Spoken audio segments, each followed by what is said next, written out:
All right, man. Welcome to Crrow777 Radio. This is the intro for episode 78. Jason Lindgren is with me, and we are going to tackle a single man who had a huge impact on programming the United States of America and other countries on the tail of it. His name was Edward Bernays.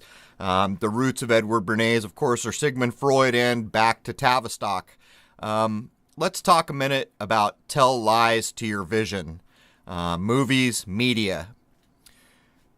You can simply go back through time to demonstrate to your own mind what media is doing and has done to our country. There is a time back in the day you can go watch media, movies, TV, where they're pushing the idea that America is the greatest thing that ever happened on the face of this world. It is the most can-do nation. It is the home of the free and the brave. All these things to pump up America. Now go look at the media now. It's the exact opposite. And now you're trying to be convinced that America is circling the drain. This is the power of media. Change the mindset, change the manner, change the culture, change reality. It's all about mind, baby. And if you can't get a hold of your mind and you let this external programming shape your thoughts and opinions, well, then you're just another chess piece on the chessboard for those who would push the pieces around. You're basically a pawn. The censorship is still going strong online on the tail of the modern 9/11V event. I am still locked out of YouTube, coming up on 2 weeks here. We'll see what happens. Some other people have uploaded other clips of mine that were not touched as far as I know, and they got strikes or they had their content removed. And I put out a call. I put out a call to anyone with a substantial audience that wants to have me on to talk about the modern day book burning and the censorship that is going on online, to ping me and I'll come on the show and I'll talk about it. I'm looking for an audience. I don't care if you believe in aliens. I don't care if you don't. I don't care what your religion is, creed, color, anything. It's time for people to come together here and stand up for what is correct. As Jason and I jump into this episode, let's tee it up like this. We're going to talk about a single man here. He is the double nephew of Sigmund Freud. His name is Edward Bernays.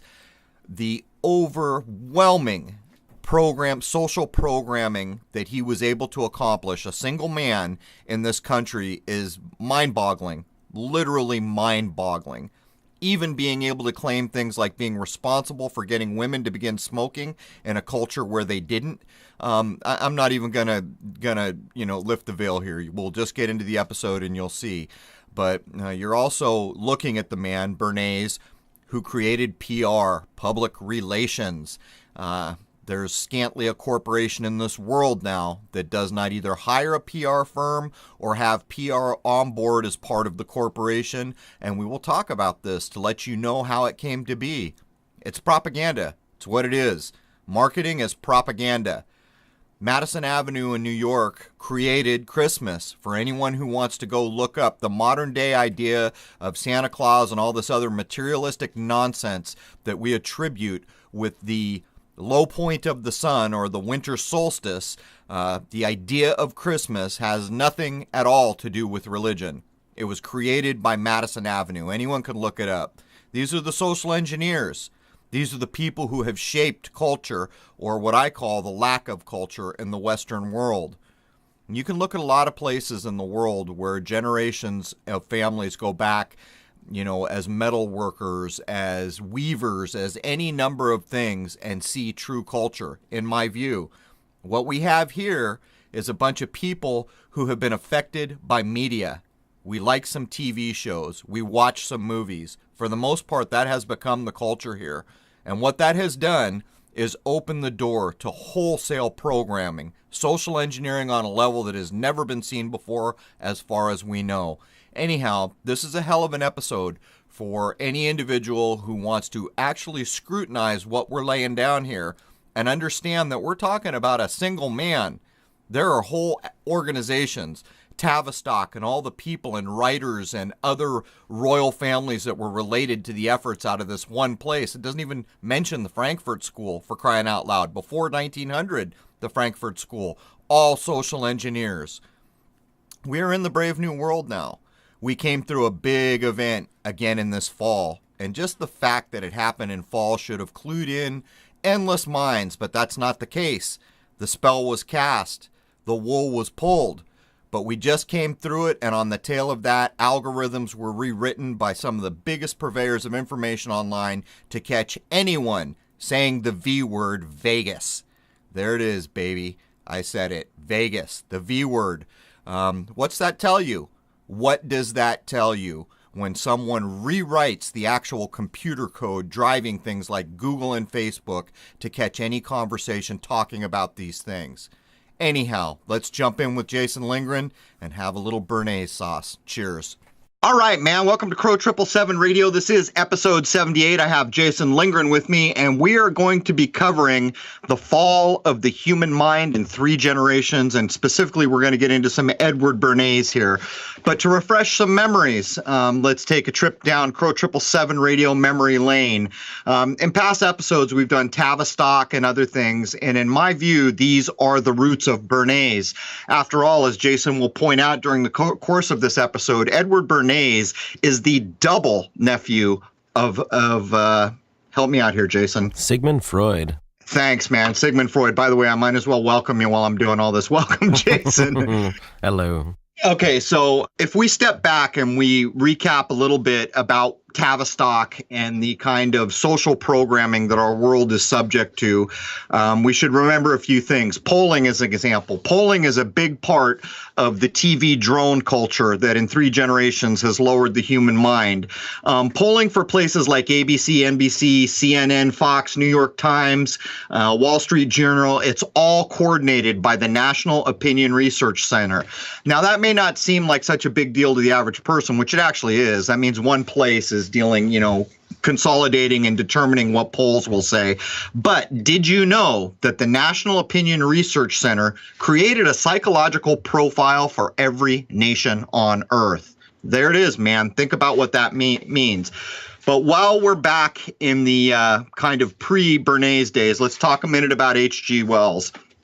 I will refresh everyone's memory by pointing out that Jason and I have tied so many of things from gray aliens to any number of things to the sci-fi writer H.G. Wells.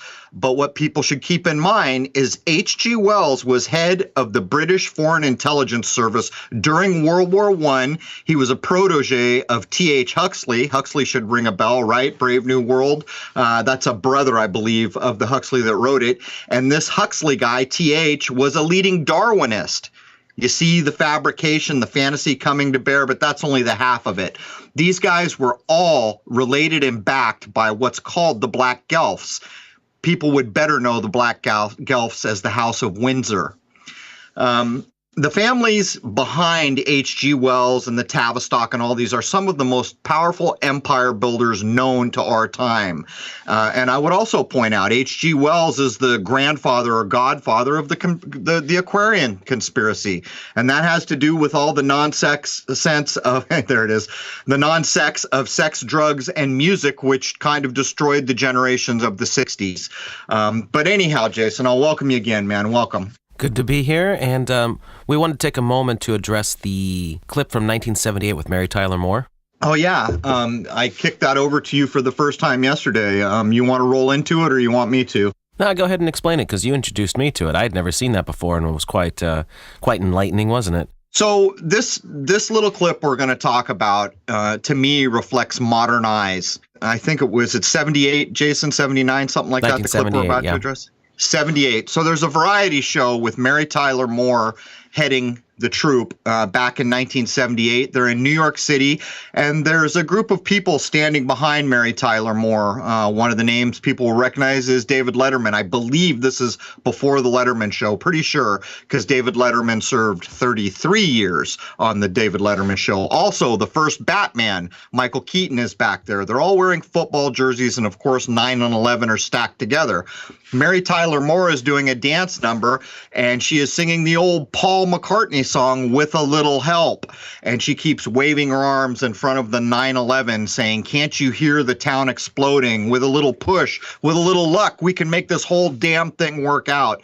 Well, I kicked this over to Jason to make a point yesterday, because back in 78, none of us, unless we were, ESP specialists had a prayer of understanding what was being encapsulated in that clip.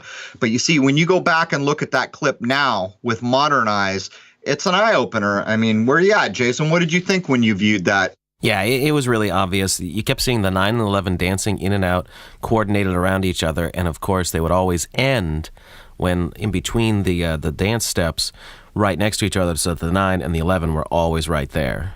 Of course. And then there's 24 and 42 doing the mirror thing. I think you and I figured out it was either 23 or 24 years prior. I forgot which.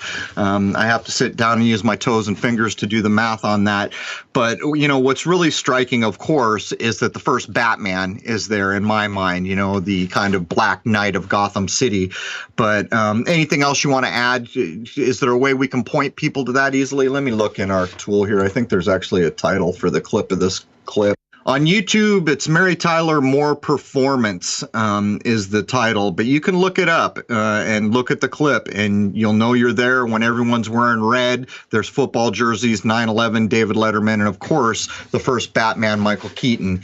Anyhow, anything else we want to cover before we jump in? Should we talk a little bit about the censorship that is still continuing? Yeah, I don't know if everyone has heard the shows you've been going on and all that, the censorship that's been going on, so why don't you give them a quick rundown on that? Well, I went on one person's show and did a live stream, and then the very next clip up, before it was even uploaded, he was tagged and struck. Last clip up having been from me, where we talked about the modern day book burning, the V word, which I guess everyone knows what that means, the modern day 9/11 event we just went through again. And on top of that, I dropped the gauntlet and said, anyone with an audience and an interest who wants to have me on, I'd love to come talk about the censorship. Richie from Boston was one of the first people who got to me, and I don't care who you are, where you are, if you've got an audience you're interested in talking about this, I'm going. So thank you to Richie, and thank you to a couple other people. WWF has got a hold of me. ODD TV has got a hold of me. So I will be doing these things. But during the Richie from Boston thing, that was flagged, and it had never been uploaded anymore, so I guess it was just about my voice. From what I understand, the clip was stripped down to completely black screen and audio, and finally uploaded again to run. But the modern day book burning, the censorship that is corporation now, the controllers of information systems, is rampant. It's just out of control. And Jason and I are going to be on this for a long time. I mean, as it stands, I'm on week 2 of being locked out of YouTube. And to top it off, the last clip we put up, which covered the V word and the modern day 9/11 crossover, that was never flagged, yet someone else downloaded it and uploaded it and then linked it to my Twitter. And of course it was flagged, and it was cited as there is no bullying and this other nonsense. I'm not sure who's being bullied when you challenge mainstream media. I'm really not. As a matter of fact, I guess I am sure. You're not bullying anyone. You're challenging an information source called mainstream. And if we don't have a right to do that, let me tell you something. Woe is us, to use bad vernacular. Anyhow, Jason, anything you'd like to jump in on here? Well, I think at this point I've come to the conclusion that the V situation is a test to see just where people are at, sociologically speaking. What can they do and how people react? It seems almost like that's been used as a massive test bed to gauge, because obviously they know that a lot of people are waking up to things because of the internet. And I think that's what that might have been used for. Let's see where everyone's at and then use it as an excuse to crack down on those we don't want to have a voice. Right. And I won't be going to Vegas anytime soon to gamble. Oops, did I just say the V word? Hell's bells, Jason. We're certainly going to be flagged. I don't think we're allowed to say that word, but I did say gamble. So maybe if I say Vegas and gambling, or Vegas and casino, or Vega, the star Vega, how about that? Can we say these things? We'll find out. They're flagging, they're rewriting algorithms, and it is a brave new world out there. Anyhow, Jason, we got a lot of Bernays to get through here. Do you want to cover anything else, or should we jump into propaganda proper? Let's get Bernays. Let's get some Bernays sauce, man. All right, Chapter 1, opening from the book Propaganda from 1928 by Edward Bernays. And remember, folks, this is from 1928. Should we count the ways real quick? Well, let's not. Go ahead. The conscious and intelligent manipulation of the organized habits and opinions of the masses is an important element in democratic society. Those who manipulate this unseen mechanism of society constitute an invisible government, which is the true ruling power of our country. We are governed, our minds are molded, our tastes formed, and our ideas suggested, largely by men we have never heard of. It is they who pull the wires that control the public mind. Boy, that's a pretty brazen, proud statement. You know, you can't think of a much worse thing to say about humanity as a whole, about culture as a whole, about countries as a whole. And here it is just spouted out in such a kind of proud manner. And, you know, this whole Bernays thing, I'll tell you what it's about. It's about oligarchs. It's about oligarchs with a lot of power and money and good information from a hell of a long time ago, trying to figure out how they can turn this place into the brave new world so they can continue to be oligarchs. As we get in, you're going to find that the one thing they don't want is an educated society. Why? Simple. An educated society will not tolerate their nonsense for long. So what's actually happened is the complete lowering of the human mind in 3 generations, since the greatest generation, which would have been those people at World War II that were born before the advent of television. But anyhow, Jason, before I ramble too much, go ahead, man. So let's just lay down what the modern definition of propaganda is. It's information, especially of a biased or misleading nature, used to promote or publicize a particular political cause or point of view. So that's a very powerful bullet point, because if you simply put it into context in our age where we live, you will understand that there is no information from any major mainstream information source coming at you that is not propaganda. So go ahead, man, read it one more time so people understand what propaganda is. There is no news. There is no mainstream information. There is no newspaper. There is no election. There is no nothing that does not fit into this neat little word Jason will again define for us. Propaganda is information, especially of a biased or misleading nature, used to promote or publicize a particular political cause or point of view. There it is, man. We should all always keep this in mind. And the next time you see a poll on TV, you should shut it off, because what that poll is doing is programming the drooling masses who have not yet figured out what their television is there for. Anyhow, back to you, man. All right, some background. Edward Louis James Bernays. He lived from November 22nd, 1891 until March 9th, 1995. He was an Austrian-American pioneer in the field of public relations and propaganda. In his obituary, he was referred to as the father of public relations. He employed scientific methodology to achieve what he called the engineering of consent. This was the persuading of people through indirect means to believe or accept something they didn't yet know was good for them, or whatever it was his current employer desired. Edward Bernays was also the nephew of the famed psychologist Sigmund Freud on both his mother and father's side, and Bernays was always taking advantage of this fact whenever he could. He was born in Austria, but a year later, in 1892, the family moved to the United States, settling in New York City. There he attended DeWitt High School. He went on to Cornell University, graduating in 1912 with a degree in agriculture. Not wanting to dirty his hands with farming, however, he decided to go into journalism. He wrote for the National Nurseryman Medical Journal at first, then he worked at the New York Produce Exchange, where his father was a grain exporter. Then going to Paris, which he absolutely loved, he found a boring and tedious job for Louis Dreyfus and Company reading grain cables. By December of that same year of 1912, he returned to New York.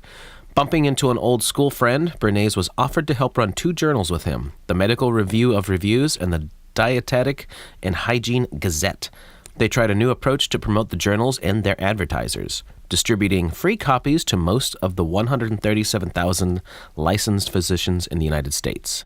Which, of course, in Codes 11, this is, we always make a point to say history is a light agreed upon. The main story of Bernays here, a man who lived till I think it was 1995, we can confirm these things. We know that he was involved in PR. This will go into Madison Avenue. This will be the roots of all modern advertising and marketing.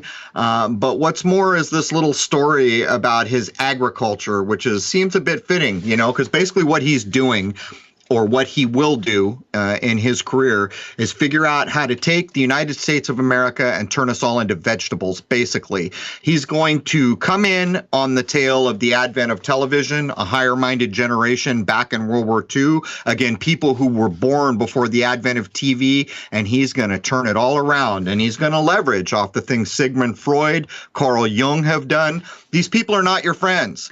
You know, in our medical establishment, these guys are heroes. Basically, what they wanted to do was figure out a way to control masses of people, and they applied science to it, and they became very damn good at it. Bernays is going to leverage on all these things. Anyhow, Jason.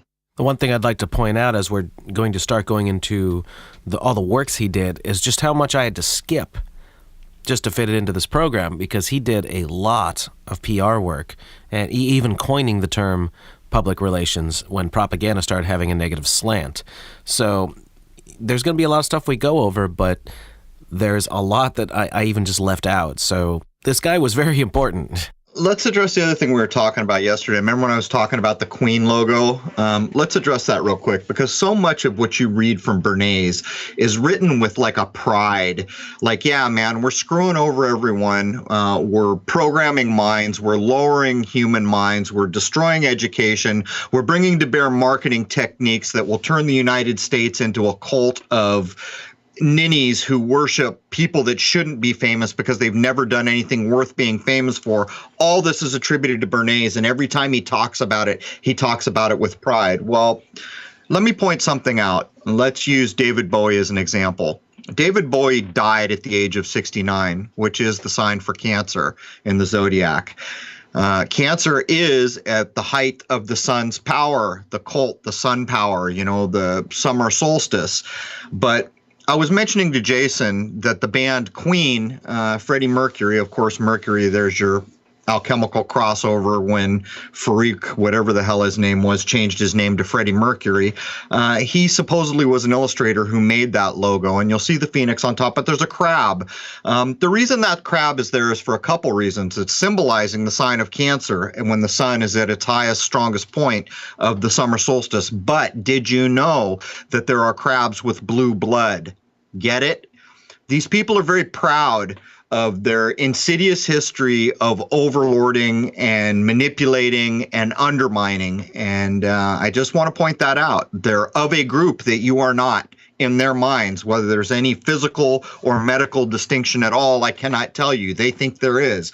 But when you see that crab, do not be fooled. You're looking at a creature, many kinds of which have blue blood. And that is also symbolized right into the zodiac when the sun is at the height of its power. We could go through to like King Louis XIV and do the whole Sun King thing. You understand what I'm getting at. Anyhow, as Jason reads through this, you will hear the kind of pride in Bernays's accounts of what he's done, as you did in the opening when Jason talked about the things Bernays claimed. So there it is, man. So next, an interesting project came up shortly after he began working on the magazines that was to generate interest in the public support for an American production of a French play called Damaged Goods, and it was about the perils of syphilis. At this time, Americans had some serious taboo regarding any discussions of venereal disease in the public. To tackle this project, Bernays engineered an educational campaign to fight prostitution. It was so successful, he even elicited endorsements for Damaged Goods from such major figures as John D. Rockefeller and Franklin D. Roosevelt. The whole affair was an astounding success, and Bernays would learn from the techniques employed here and utilize them in the rest of his life. So what we're looking at here is a earlier generation where open sex and how males and females interacted had a lot more culture around it, and it wasn't such a free-for-all. Bernays is coming in, and this is one of the early forays in to begin to change the mindset. And just so people have a clue, a lot of what went on here in an overarching way is Bernays would do these campaigns, and then television shows would come out which would show examples of the new thing Bernays or any number of people from Madison Avenue had come up with to show you a live example of a family on TV dealing with these issues, thereby diffusing the kind of taboo nature of them. This is going to go on, and I assume, Jason, you'll get into smoking at some point. Oh, yeah. Oh, boy. Now, continuing work regarding plays and Broadway and actors and all that sort of thing, he further enhanced his capability to generate interest in something by tying it in with worthwhile activities, such as charities, and making sure that multiple newspapers published stories about the activities. Therefore, what he figured out early on was that if you want a certain thing to get attention, you tie it in to other things that will get mass publication. Right. And in some ways, it's almost like doing these altruistic things for charities and other things, although we have also covered what charities have become in the modern age. So with the right hand, you're making yourself look like Florence Nightingale, and with the left hand, you're basically Beelzebub. Yeah, pretty much. Yeah, go ahead, man. Now, in 1913, Bernays visited his famous uncle Sigmund Freud in Vienna for a few months. Returning from his visit to New York in the fall of 1913, he was more taken than ever with the Viennese doctor's novel theories on how the unconscious drives dating to childhood and makes people act the way they do. And Bernays was convinced that understanding the instincts and symbols that motivate an individual could help him shape the behavior of the masses. So this is the whole archetype thing that people like Sigmund Freud and Carl Jung brought us, and they are real, and they have been used against us for a long time. I used this example just a short time ago. Go back and look at the original Hawaii Five-0. The lead character, Jack Lord, plays McGarrett. Look at him in that show, and he will appear to you as an adult. Now go find his counterpart on modern TV. This is what we're talking about. They're going in and they're figuring out the psyche of people so that they can be manipulated, and it is so insidious that on many levels it's done with your subconscious or in ways or parts of your mind that you're not really even aware of. But the end result of what has come to be of these efforts is the lowering and the infantilization, if that's a word, which it's not, of the human mind over a short 3 generations. Anyhow, back to you, Jason. So for the next few years, Bernays hones his craft with several celebrities of the time, helping to make them into superstars that the public adored. And that's exactly what it was. He found ways of, depending upon whomever it was he was working for, of just getting them out there in the limelight in a way that was just never heard of before. So he figured out how to make the first early megastars. Right, the cult of personality. And, you know, in a lot of the Tavistock reading I did in other places, there's a distinction made here, which I think is pretty critically important. Apparently, there was a time in history before movies, before all these things, when someone was going to be famous, it took a period of time. Because for a person to be famous, they had to do great achievements, whatever those great achievements might be. And that was typically where most fame stemmed from.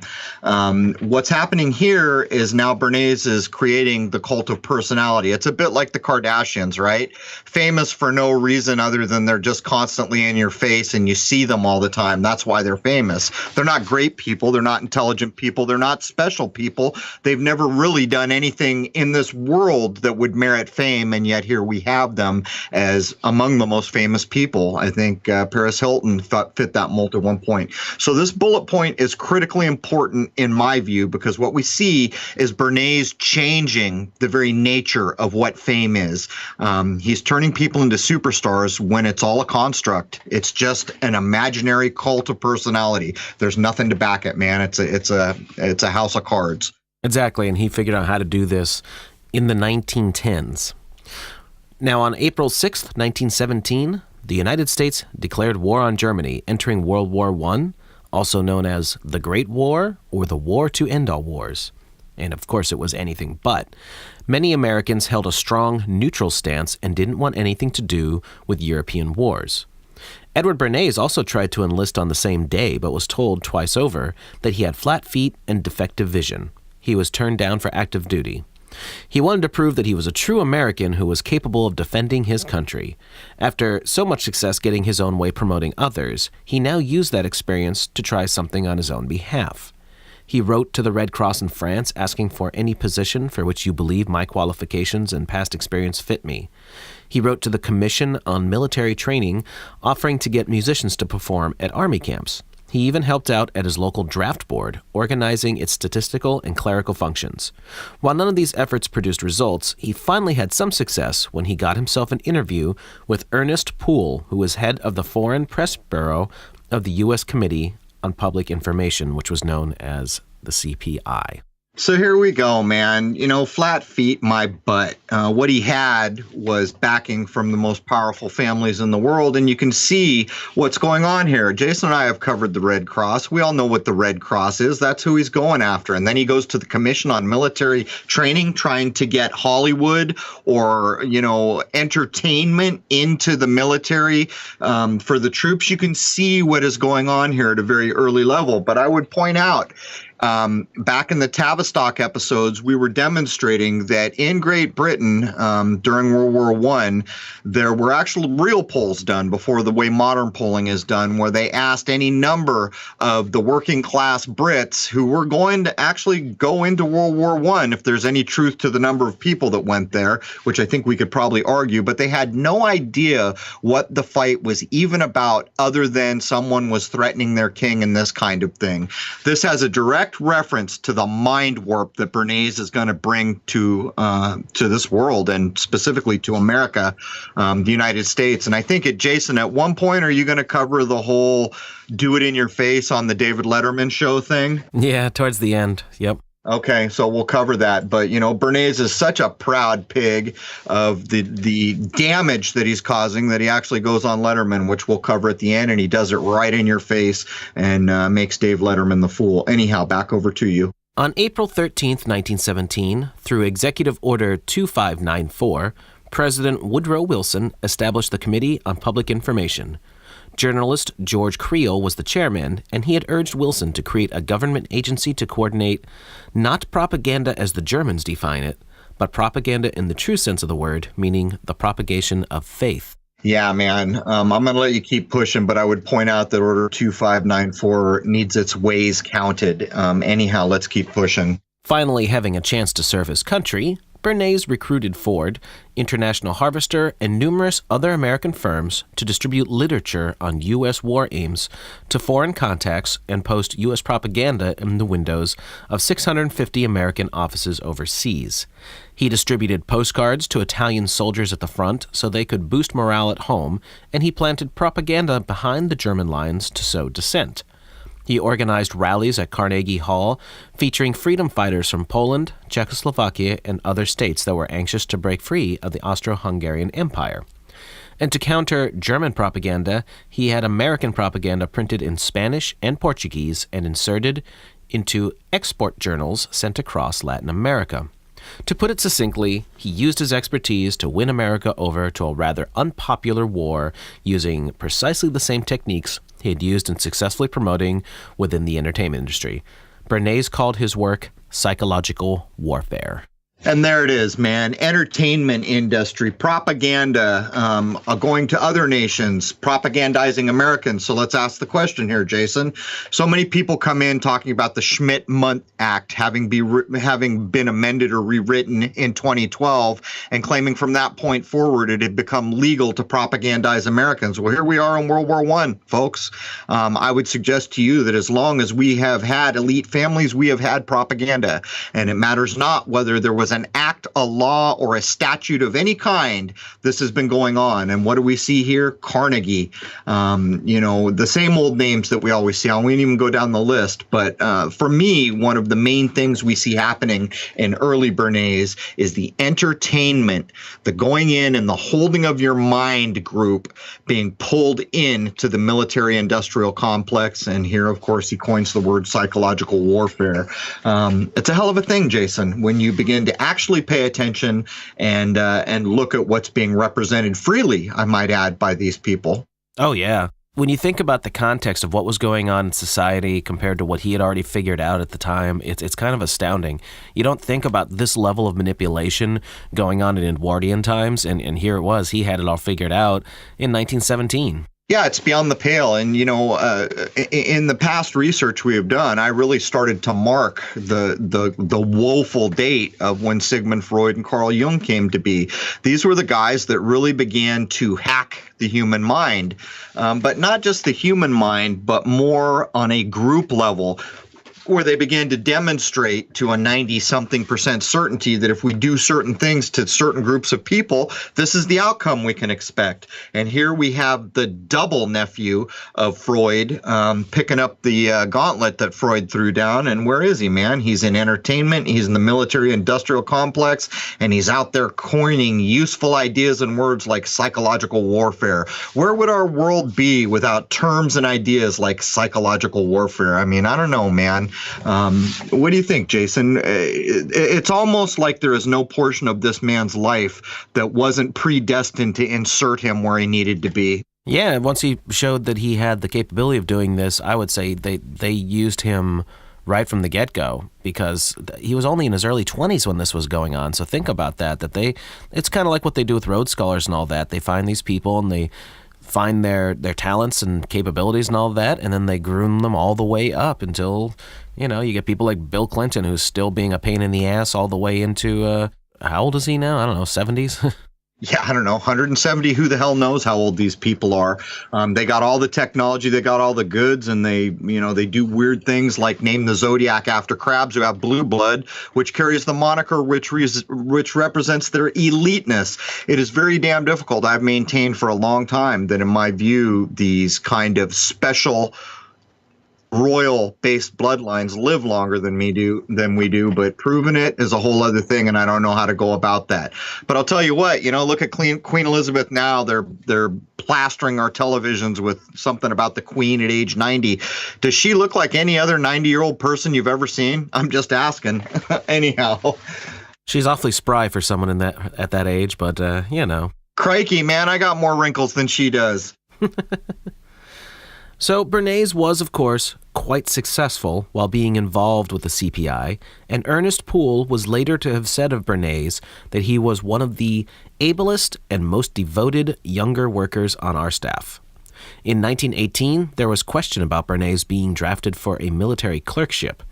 CPI Chairman George Creel drafted a letter saying, "As you know, our policy is not to interfere with military service in any degree, but it is most certainly the case that Mr. Bernays' present position is far more important to the government than any clerkship that he might fill." And there he is. He's dropping the key word. We don't interfere with the military service in any degree, not the 3rd degree or the 33rd degree or any degree at all. But, come on. This is all nonsense. Only that's happening in 1918. Let's not waste too much time counting ways here. My point is, it's pretty clear what's going on. This is all interconnected at this point, and we're basically in World War I here, 1918, and we can already begin to show the complicity of entertainment into military and this kind of secret royal elite, whatever the hell you want to call them, basically drafting letters to the military saying, we don't want to mess with you in any degree, but we're keeping our boy because he's useful where he's at, and that's what happened. There it is, man. It's a tangled web. Next, post-World War I, when it came to his role at the Paris Peace Conference, where he was part of a 16-person CPI press team, things didn't actually go as planned. Before the team set sail, Bernays put out a press release announcing the mission. The New York World ran a story saying the announced object of the expedition is to interpret the work of the peace conference by keeping up a worldwide propaganda to disseminate American accomplishments and ideals. The scandal arose from Bernays' use of the word propaganda in the press release. Apparently that just didn't go over very well. So, here's something that people can kind of reflect on and know it to be true. So right now, the propaganda is pumping up America. America's going to be great. America's going to be strong. How many of us remember that supposedly Napoleon Bonaparte, having done the Louisiana Purchase, made some comment where now there's going to be a country that can stand up to the maritime power of Britain, and it's going to humble them. You see, there's this whole push. America's great. America's great. America's going to be great. And we get, into the 70s and other places, and we are. But you're going to watch this very same propaganda machine turn America on its head. And basically, maybe it starts around Vietnam, where for the first time, America fails at a perceived war, even though it wasn't a war. They basically lose. And from that point on, we go into the hippie era. A whole generation gets drugged out, and the whole greatness and sense of what America had become starts to erode to the point where everything we make here is then dismantled and shipped off somewhere else. And this is all of it on the back of what people like Bernays are doing. Propaganda, television, entertainment, marketing, all of it hand in hand. And here we are, man. It's a long time ago, the Paris Peace Conference. So, I mean, these guys are playing the damn long game. It's a bit astounding, Jason, to look at what we know is true and then compare it to what we're being told here. Absolutely. Now, the work that we've done reviewing through like what all the things Dave McGowan unearthed and everything regarding Laurel Canyon, that stuff probably wouldn't have gone over quite as well if the techniques that Bernays put into place decades earlier hadn't been as successful as they had been. Well, I mean, you pointed it out in your bullet point about syphilis, known as the French disease at the time. In this country, the idea probably being, those promiscuous French, even the kiss that involves the tongue being named after the French in this part of the world. I'm not sure what the French call it. My point is this: there was a whole other morality going on in the Greatest Generation, or the generation of World War II. And even in your syphilis bullet point, what you see is the slow erosion getting ready to get us to the 60s, where it's free love. And if you can't be with the one you love, honey, love the one you're with. And by the way, here's a birth control pill. All of it relatable to Tavistock, all of it within the Bernays sphere of influence, from my point of view. And you have a bunch of rock stars and actors and all that sort of thing, setting the example that they want to push. Well, as we've said so many times, these are not people that just had talent and got recognized. You got people like Freddie Mercury. Mercury, wake up, putting crabs in his logo. These people like Bowie dying, at 69 in the sign of, come on, Prince, tribute to the Queen. This is all interrelated. I don't even know what to call it. Tactical maneuvers, maybe, is a better thing to put it. These people were put in place to do the objectives that Bernays is doing here. It's just that, unfortunately, all of us are going to idolize the people who are burning us down. That's basically what it comes down to, in my view. Well, that's an interesting way of putting it. They're going to tell you how they're going to destroy you, but you're going to love it the entire way. Yeah, it's crazy. Even just like a band like The Who, at Woodstock, any band that was at Woodstock, you better understand that they may as well have had the last name Bernays or H.G. Wells, or openly wore a sign saying, I'm a member of the Guelph family, House of Windsor, or any number of other royal incentivized families who are out to do what they're going to do. And again, to echo, it's basically oligarchs figuring out that now that we're not in feudal times, how are we going to control all these worthless people and be able to continue to be oligarchs? That's basically what this is about. Lock, stock, and barrel. And these entertainers, go back and listen to Who songs. Listen to the album Tommy. My name is Tommy. I became aware this year. I even quoted it on one of my thumbnails. Put in your earplugs, put on your eye shades. You know where to put the cork. They're pre-echoing and encoding so much of what's going on. And I would ask you, is Pete Townsend such a brilliant man that at age 20, whatever the hell he was inserting this into his music, or is something else going on here? And for my money, something else is going on here. And it's evidenced in simple ways. Like the first time we ever heard the words Purple Rain was 40 some years before Prince's death, an America song called Ventura Highway, where that verse is basically pre-echoing 40 some years earlier, the coming death of Prince, who's actually had an alias named Joey. He's being referenced as the falling star. And, the guy who wrote those lyrics of America, the band America, all those years ago was asked, why did you use the words Purple Rain here? And he says, well, it beats me, man. That's what he tells everyone. There's complicity in all this when we take it apart brick by brick by brick. And the main thing I would add on that very lengthy response is you need to be careful who you idolize, because these people that we are idolizing are helping to burn down this house. There is no separating the censorship on Google from your favorite band. And that is just a truth, whether you like it or not. Absolutely. As a press officer for Woodrow Wilson at the peace conferences in Europe following World War I, one job he had was to present President Wilson in the most favorable light possible in order to boost his popularity with the American public. By this time, the word propaganda was already gaining a sinister implication in the West due to its association with communism, and Bernays coined the term public relations as a positive alternative. Coming up with catchy terms and catchphrases was one of his big areas of expertise. Yeah, here it comes, man. You finally uttered what he's famous for, which is public relations. I would ask, is there any major corporation out there that is not running a public relations office? And also, you drop another thing here, the idea of communism. These things were all constructs, all of it. And all of us headless sheep bought into it.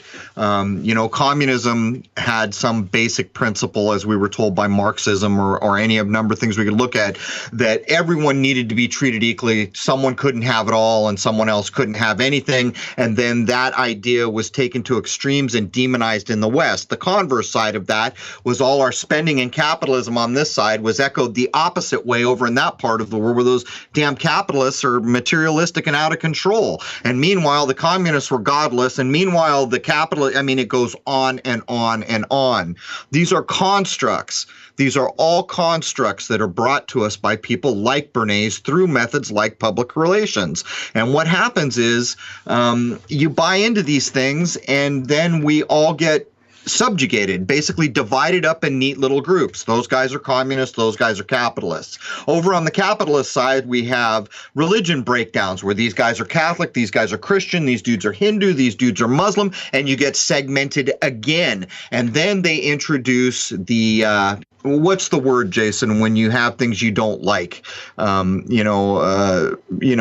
that are programmed into you that you don't like about society or people or other things. I'm drawing a blank here. Let's just call it a stereotype for now, because that's going to come into this. The word stereotype is actually coined by Bernays, but these ideas are inserted into your mind and then they're played off. All these stereotypes, like even a good stereotype is Republican and Democrat.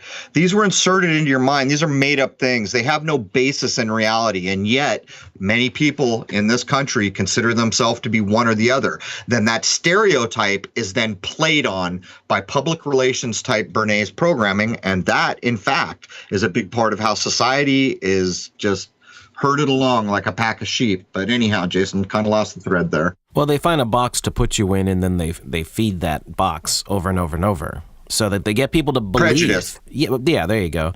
But they get people to believe in whatever construct that they think will fit you, and then you're doing the work for them by not being willing and open to go outside that box. So, they win.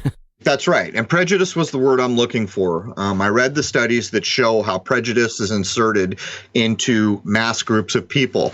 Then these prejudice that have been made up and inserted into the minds of mass groups of people are used for public conformity. And that's where polls come in. You see, when a poll is done, it's made up out of thin air by one place, which is pushing an agenda. That's what every poll you will ever see through mainstream is done. I named the place in the beginning, and I pointed out that they have a psychological profile on every nation on Earth. Not even kidding there. But the way it works is some drooling person gets in front of their TV to drool, and they see a poll. Well, you see, what that poll implies is that the majority of Americans think this. So what happens is these prejudices that have been formed in advance of this particular poll allow the person sitting there, even if they disagree with the majority of the poll, will never stand up against it. And this brings us back to ego and being afraid to go against the herd mentality. This is all attributable to people like Bernays. And, for people who have listened to us long enough, you should be getting a pretty damn vivid picture of how the manipulation works. Anyhow, Jason.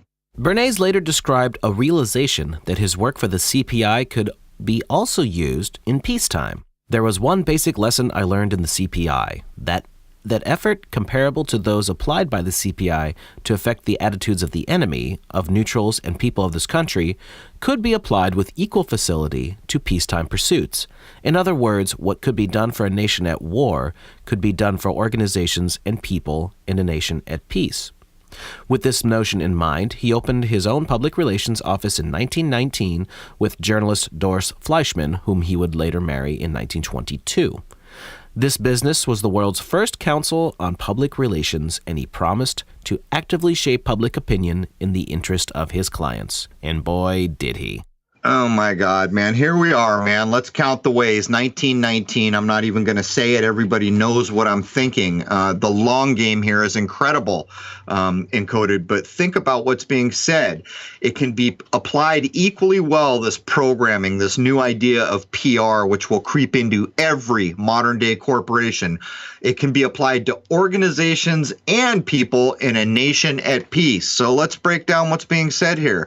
So we can propagandize and manipulate all these people when we're at wartime, but when peace comes, we can take all these wartime efforts and apply them to the people. In other words, we can wage war on the common man just trying to live a life, and we've got the tools to pull it off. But anyhow, there is no walking away from the dates that are always cited here. 1919 is when this kicks off. We're looking at the long game here, folks. There it is. One of the first clients that they had was the U.S. War Department, who wanted to persuade businesses to hire returning war veterans. Another early event occurred when they staged a lobbying campaign for Lithuanian independence and, together with fellow PR man Karl Boyer, helped persuade the U.S. Congress to recognize the Lithuanian state. So here it is now, the shedding of the veil of government. Now PR is basically up there getting Congress to do what it wants. In other words, Congress is no different than any other group of Americans in this world that you want to propagandize, program, and steer towards an eventual outcome. Whether complicit or not, here you have the U.S. Congress being swayed. In 1920, Bernays successfully hosted the first NAACP convention in Atlanta, Georgia. His campaign was considered successful because there was no violence perpetrated at the convention. His campaign focused on the important contributions of African Americans to whites living in the South. He would later receive an award from the NAACP for this contribution. This is a sad thing, man. Here we have the NAACP being directly infiltrated, is a good word for it, by Bernays. This is going to shape so many Americans' prejudices, whether they're black or white or anything else, on the perceived race problem in this country. And here we're starting to see in 1920 why there's ever a race problem, because people like Bernays inserted the idea in the minds of people. That's why we had a race problem.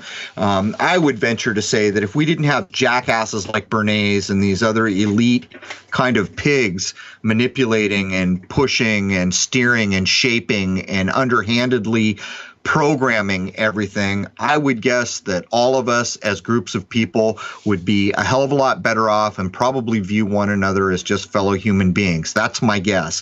But here it is, man, 1920, and there's Bernays getting his filthy little hands into the NAACP, and this is going to directly affect how people view race in this country till now, till the modern age, basically. Next, we're getting into the early 1920s, and Bernays arranged for the U.S. publication of an English-language translation of Uncle Sigmund Freud's General Introduction to Psychoanalysis. In addition to publicizing Freud's ideas, Bernays used his association and family relationship with Freud to establish his own reputation as a thinker and a theorist, a reputation that was further enhanced when Bernays began releasing books of his own. The first one that he releases is Crystallizing Public Opinion in 1923. God, Jason, it's a scary world we live in. We're all the way back here in 23. One of the things that strikes me about this bullet point that you just covered is, so here's Bernays getting his Uncle Freud's work translated, which means he's been interacting with this man, which means that his first language is not English. That's probably what it means here. And when you begin to dissect that, you begin to understand, so many people ask questions like, well, why would they want to damage America? Why don't they love this place? Well, here it is, case in point, because the world is their oyster. Every country in this world is just like a chess piece to them. They'll bring it up, they'll knock it down, they'll burn it, they'll regrow it, they'll reshape it, they'll do all these things completely free of the constructs of the people who grew up here, who feel a sentimental attachment. Here's Bernays. This is not his country. He's something else. He's Austrian, whatever it was that Jason put out, and clearly English is not his first language, regardless of what the histories say, because he's already been interacting in the timeline with Freud, which means he must have been speaking the language that he's now translating his uncle's work into. And I make this point to just show there are people here who show no allegiance to any general nation of the world, as far as I can tell. It's all just chess pieces on a board for mass manipulation in an effort to figure out how these kind of Black Venetian Guelph oligarchical families can continue to hold their one-sided, lopsided power into the modern age. So there it is. Anyhow. Another client going into the 1920s was Veneta, a manufacturer of hairnets. At that time, shorter hairstyles were becoming the fashion among younger women. This, of course, would be the age of the flapper girl. This development was, of course, concerning to Veneta hairnets, who saw the market for their product disappearing along with the longer tresses. Bernays was called upon for his advice. Soon, prominent women were publicly expressing their preference for long hair over short, and assorted authorities were warning of the dangers of unbound hair in factories and restaurants. Now, he didn't really win that one in the sense that the short bob became a very prominent hairstyle in the 1920s, but in response, he still accomplished that a number of state governments passed legislation requiring the wearing of hairnets on the job. Right, and it starts to show just kind of how passé so much of that. We're talking about hairnets. Now they're even programming for hairnets. And I would point out in the 20s, and we are getting into the flapper thing, that whole thing is going to relate to whether or not alcohol is legal later. And it's going to be maybe one of the earliest Western direct attacks on morals, the mores between men and women in the 20s, the whole idea of flappers. And then, of course, on the tail of that, we're going to get into alcohol's not illegal anymore. But I'm pointing out from these high level attack the morals of a country, attack things like alcohol, and use that to manipulate society. Look what we're talking about here. We're talking about hairnets. I mean, there's really no portion of our existence that has not been, manipulated in one way, shape, or form. It's kind of astounding, is it not, Jason? Yeah, and I always thought it was interesting, even long before I looked at this material, that the flapper girl concept was the first real sexual revolution, and then somehow it got stomped out, and we got this stark conservatism back in, sexual taboos and all that, and that didn't resurface again until the 1960s.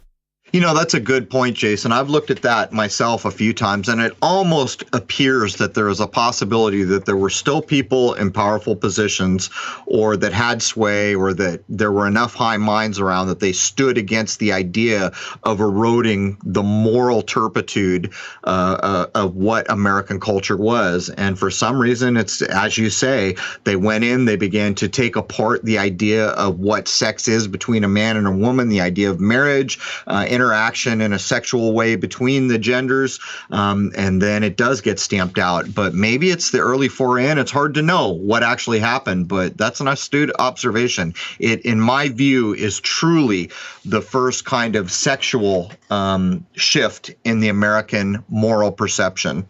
Yeah, the idea behind the flapper girls was they were rejecting the Victorian and early Edwardian notions of sex being a taboo, to put it, in its own little package. But it didn't last. Once the Great Depression hits in, all of that gets wiped out, and it's almost like the people in charge didn't like what was going on, and therefore they decided the time wasn't right, perhaps, or whatever it was. But you see that getting stomped out, and you literally don't see anything about sexual promiscuity coming about again until the hippie era.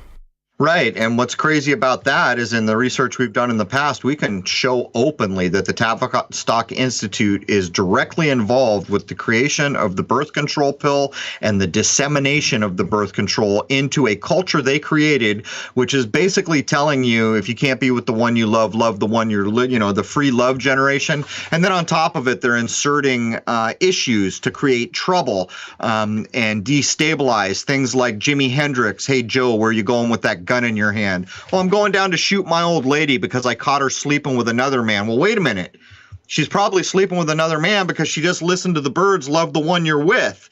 You can see the overarching grand manipulation. And for my money, Jason, we should probably be looking up what the name Veneta means if we can get an etymology on it, because almost certainly this story is inserted to demonstrate that even the stupid hairnet owners had a stake in this game, Yeah, absolutely. And who knows who was paying whom behind the scenes. Yeah, and if you think about it, if hairnets were that big a business, it's pretty clear that the manipulation of this flapper idea was going to come in. It didn't last that long, and then hairnets are back on top. If I had to guess, I would say whoever the owners of Veneta hairnets were part and parcel of the game at hand. No, because the 1930s almost was like the Edwardian era again, with the look of everything.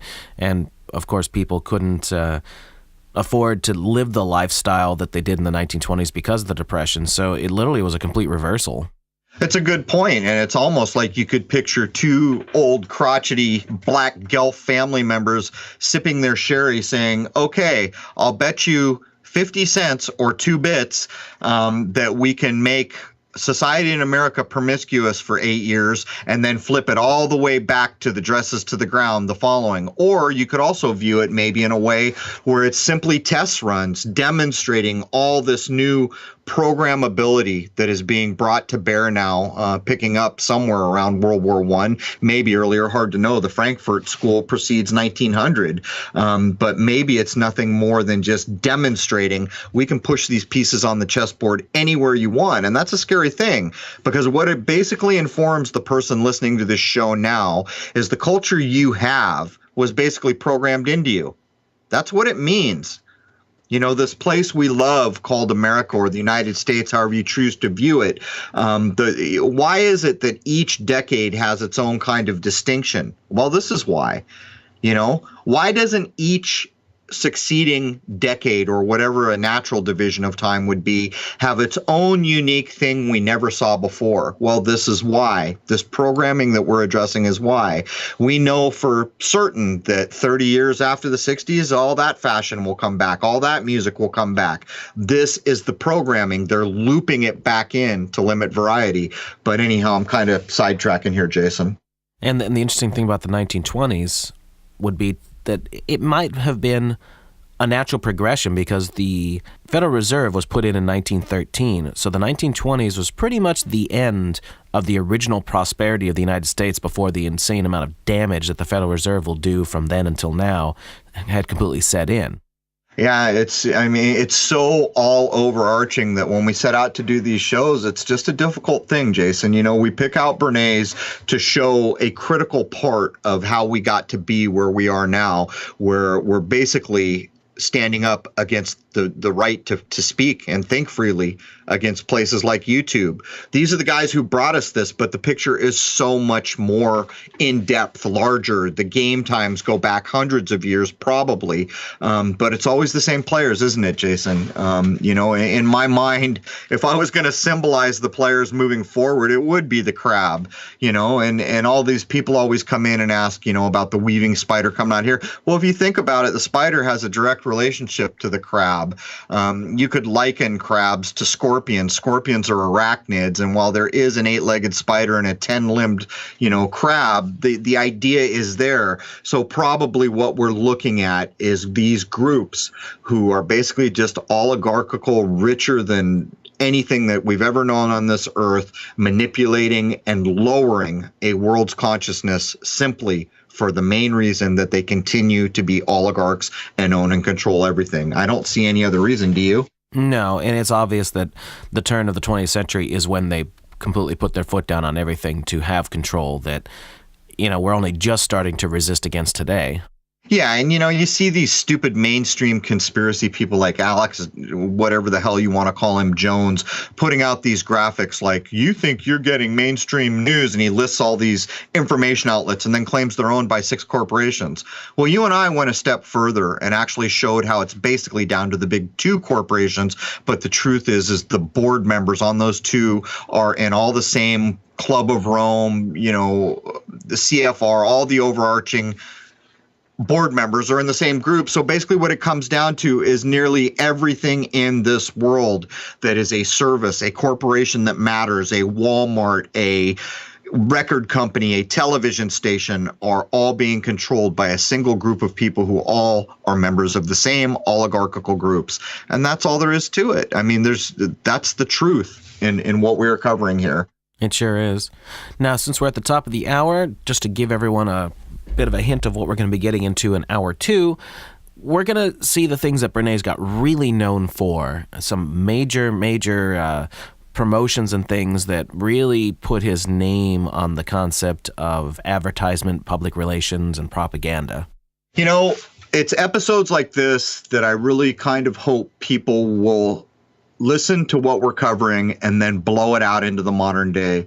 We just came through a hell of an event. We refer to it as the V word. Why? Well, because of the roots of Bernays. Now we have a corporation called Google censoring our free speech, hiding behind the shield of corporation, which incidentally has a public relations department brought to us by Bernays, of course. So here we are, people.